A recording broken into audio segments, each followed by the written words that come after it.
Yeah. What up? Hi. Welcome. Welcome back.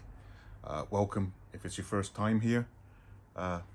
This is my cave. It's where I hide away. I've had a lot of questions regarding the modifications on my shotgun. And until I get a new shotgun, I'm not really going to be able to show a process of what I did. Now, obviously, these processes I've been taught by a couple of good friends of mine, John and Kenny, who have the right tools to do this quite rapidly. But they made me do the process, so I learned what I was doing, and now I'm in a position where I can modify my own things, make changes, and what works for me. Currently, my go-to shotgun for competitions is the Beretta 1301 Comp. I do like this gun because it's gas driven. I favor it now over my M2, which is inertia driven, and we did quite a few modifications to this gun, which obviously I think will be a good idea to explain, and with the minor works that I want to do to it, it will make a lot of sense on what I've done, and people can take what they want from that and ask me questions, and we can work with it from there. So if we have a look at this on the table, I'll go through what we've done currently, and then we'll go through the process of what I'm going to do to modify the actual port even further to make it work better for me. Because as it stands, I'm a weak hand loader, so I load across, but the modifications we did on this gun were quite straight.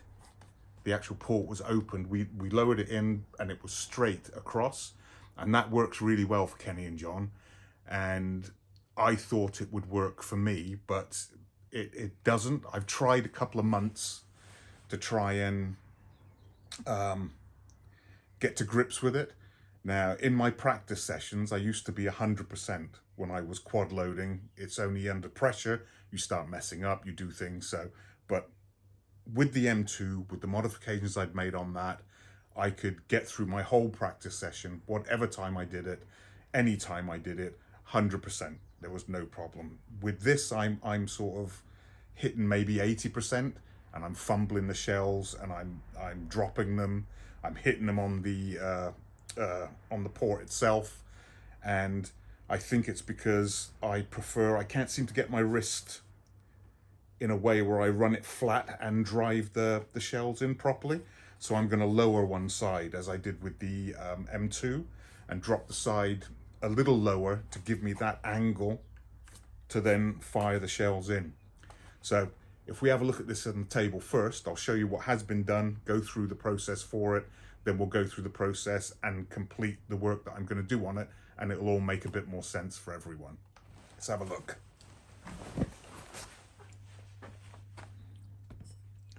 Right. Like we were talking about before, basically you can see here where a lot of the work has been done. We're only focusing on the port opening. I'm not going to talk about bits and pieces that I've changed on the gun, you know, for its functionality.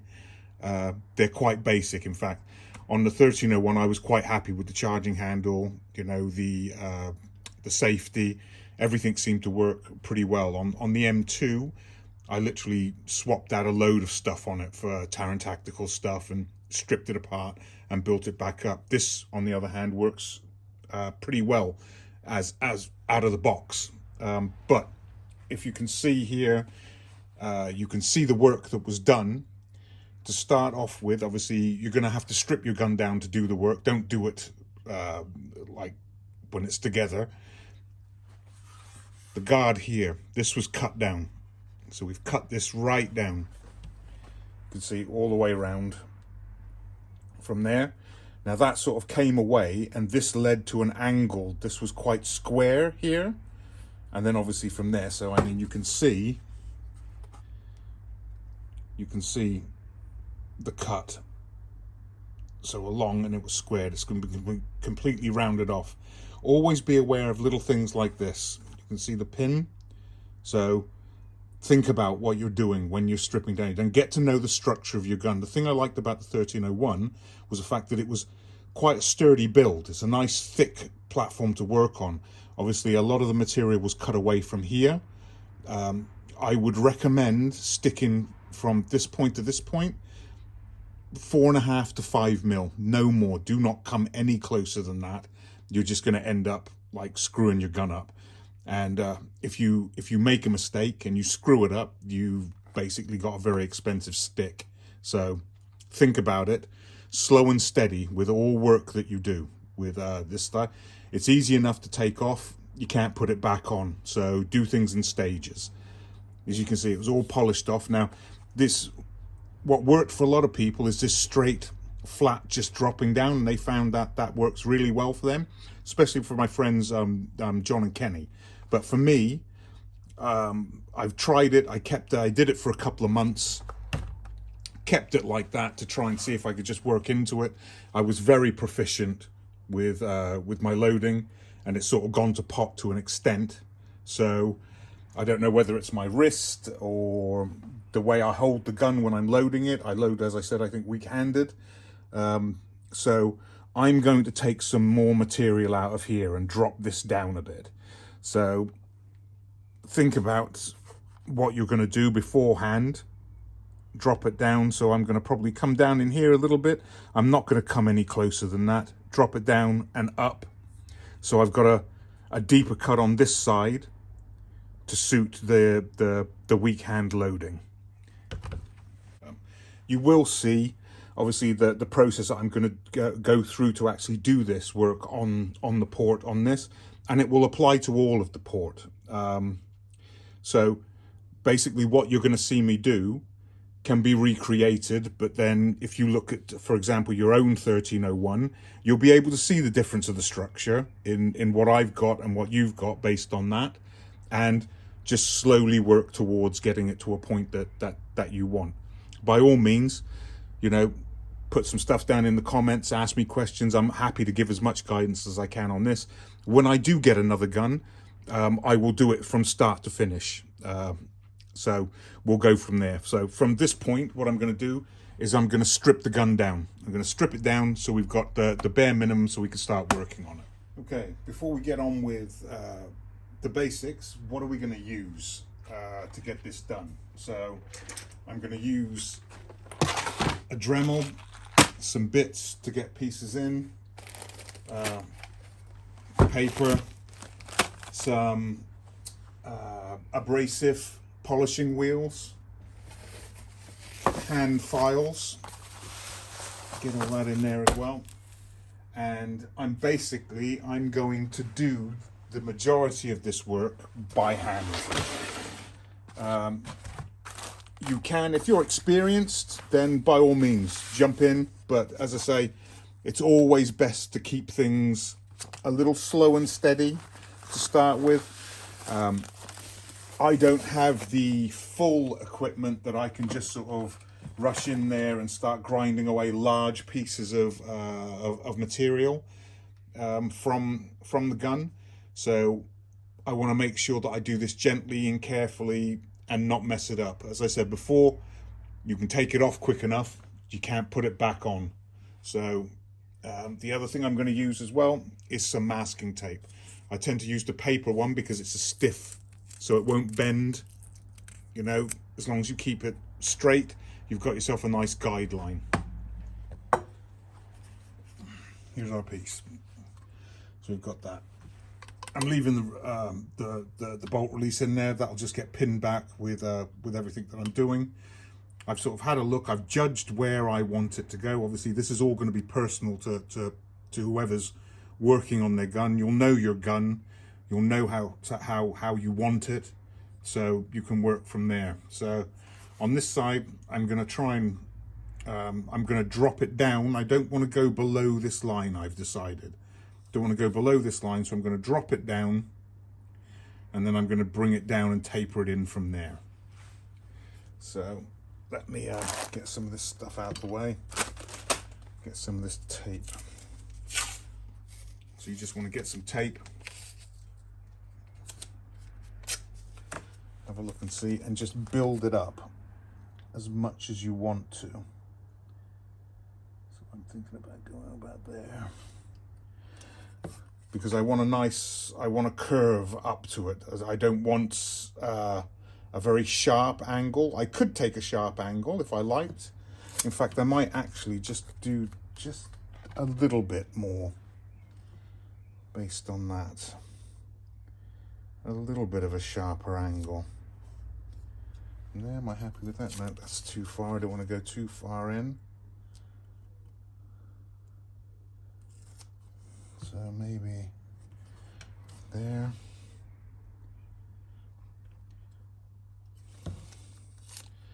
Could probably just get away with that. Just get away with that.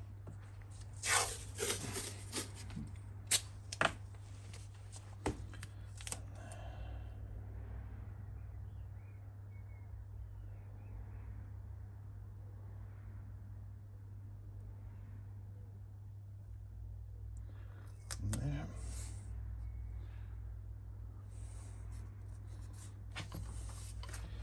So you can see I literally only want to take about that much out of it. So it doesn't matter if I stray up there a little bit, I'll take it down, but this gives me a guide to keep things as straight as possible.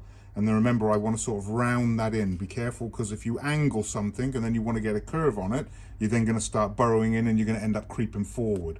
So again, always edge on the edge, you know, of caution. Yeah. As I said, if I had the materials, I would probably do it with a machine, but to keep things real and keep it nice and steady, I'm going to do it by hand. Okay, so let's get this set up and ready to work. Now remember, this, even though this is quite a sturdy, you can see the thickness in there, it is quite sturdy, and I'm going to clamp it in a vise. I'm going to wrap a towel around it to give it some cushioning, because I don't want to scratch anything or damage anything. But be aware, you just want it firm enough just to hold it in place while you're working, because what you don't want to do is, it wouldn't take much in a vise to crush this and deform it, and again, you got yourself a stick, so be careful. Okay, right, let's get it in the vise. Okay, I've got it mounted in the vise.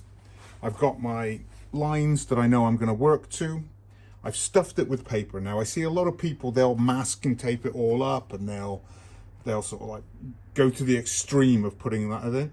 I don't bother with that. The fact is that you're going to have to clean this thoroughly, and filings go everywhere. So it doesn't matter what you do, it's going to find its way into every little piece that's around. So I pad it out as much as possible, keep as much out as I can, and just go in with the attitude of, you're going to have to clean it thoroughly anyway, so deal with it.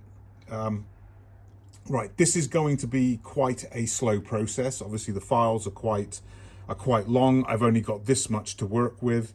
I'm going to start filing it down to give myself the angles and the depth I want. This will be the first stage, because obviously from that point, once I get it all back together, I'll leave it a few weeks, practice, see if it's made any difference, and then if need to, take it down a little bit more after that. So this is going to be rather a slow process. Done with the hand files, then it will be rounded off and tapered down with the Dremel to keep it to a minimal, get the edges smooth, and then I'm going to buff it right out and make it all nice and shiny and you know, something nice for people to look at. I'm going to start with a rounded file here and just start working into all of this just to get myself down, give myself that depth there, then I can start evening that out. This is going to take a while, so you know, I'll probably speed this bit up once I get going, just so it's not too boring for everybody, but leave it with me. So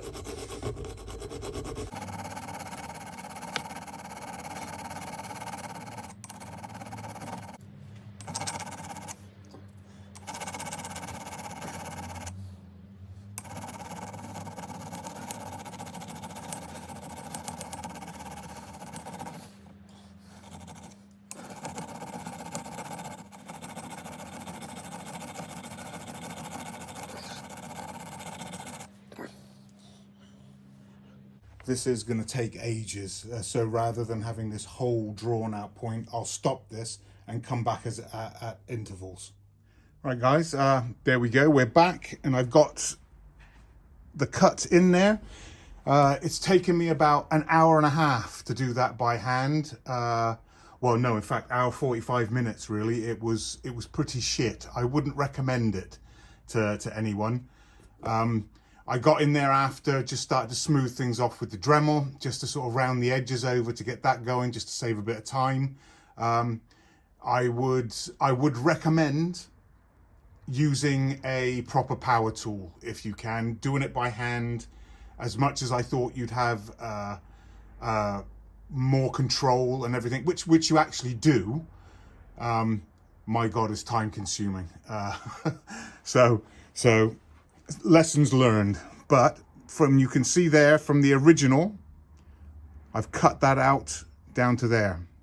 So I've completely grooved that into there. Now what we're going to do is I'm going to tidy this up a little bit, and then we'll get to the abrasive polishing, just to make it nice and shiny, nice and smooth, so you're not going to cut your hands or catch anything on it, and then we can go from there. Right, give me a second.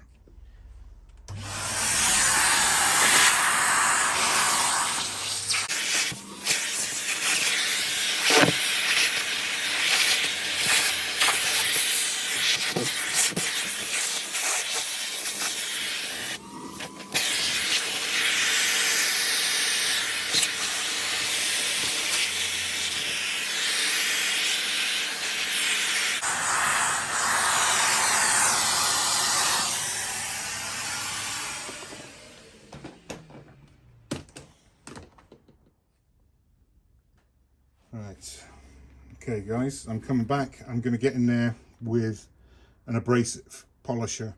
I've never used these before, so I'm going to see how this goes before I jump into anything. Let's see.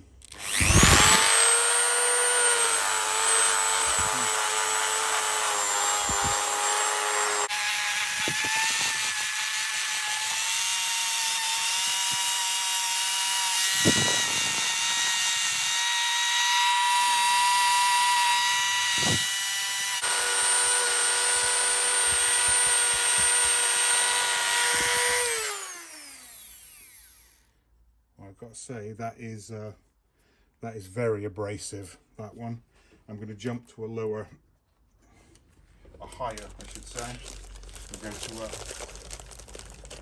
I believe the black ones are 300 grit. Let's see how that works.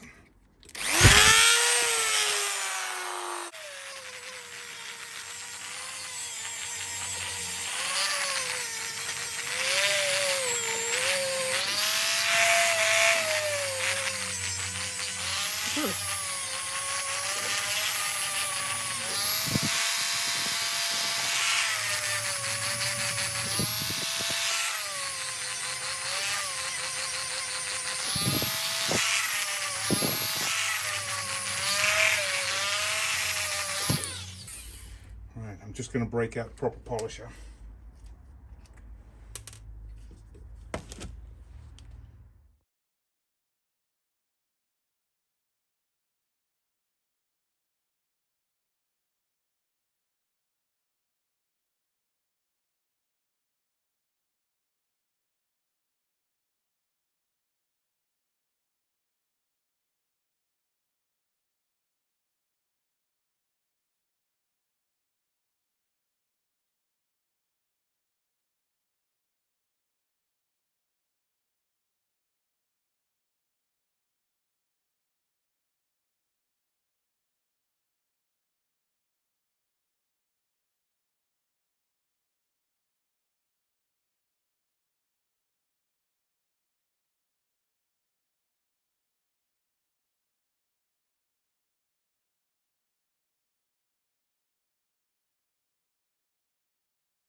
Okay, we're back.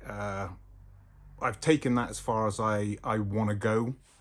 I'm quite happy with the result. What I will say is I did go back off camera and just give that an extra polish just to get those couple of little lines out. They were bothering me.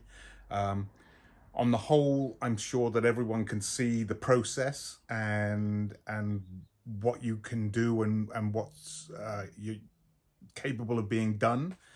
I know these videos, they're very difficult to sort of take in, and I'm sure loads of people have like loads of questions about it. I'm always happy to give some guidance or answer questions and help wherever I can. You know, knowledge is power. If someone's around that doesn't want to share knowledge, then kick them to the curb.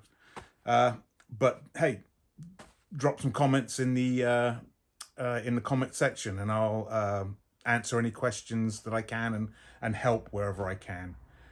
Things I think that I learned with this is the process that I took when I actually worked out the timing. It turned out that I was actually filing for 2 hours, 5 minutes. Now, I don't take away the concept of what I was trying to achieve with the hand filing, but it's something I think would work if you were lowering both sides, because I was keeping one side as it was and lowering one side. I had literally an inch that I could work with, so that hand filing that area was a nightmare. Under the circumstances, I would have actually machined it rather than doing it by hand. If I ever sort of go down that line again, that's what I'll do. Well, did it work? That remains to be seen. So let's test it out and see where we go.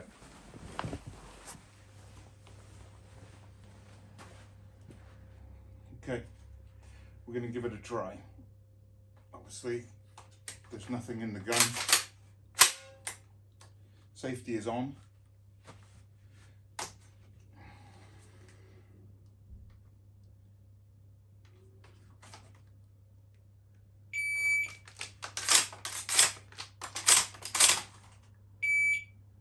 That's much better. Oh my, much better. Yeah.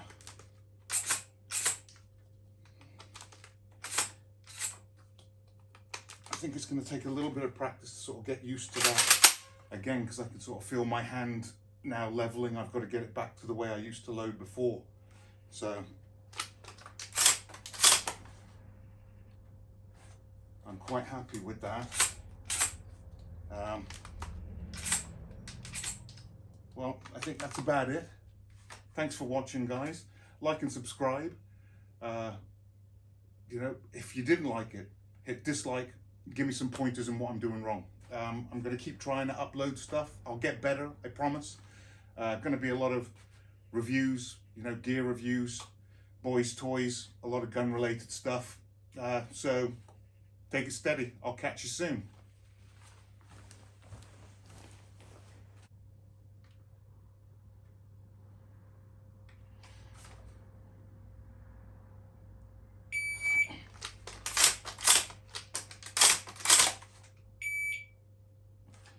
Under 4 seconds, so I'm happy with that.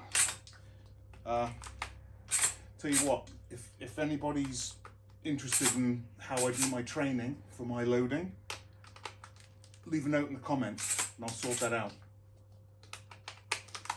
Cheers.